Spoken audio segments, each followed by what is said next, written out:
Hello, we're trying to replace the engine air filter for Honda Pilot 2019. It works for 2020, 22, 23. Just open, your hood. Open your hood and then come to this on the driver's side. The 3 claps here, 1, 2, 3 claps. Just push this down, another one here, push it down, and it raises up, and then it exposes your filter. Just take it out.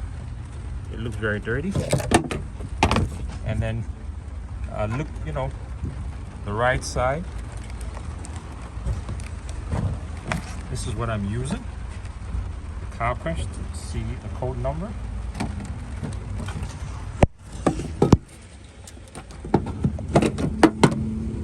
Slide it right in.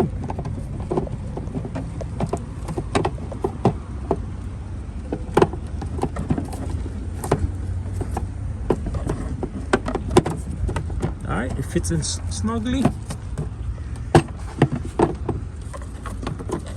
I'm using one hand, so hold on the phone.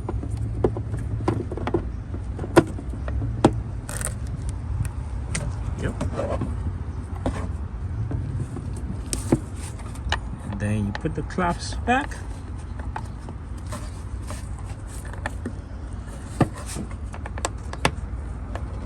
You put the 3 claps back, and that is it. Thanks.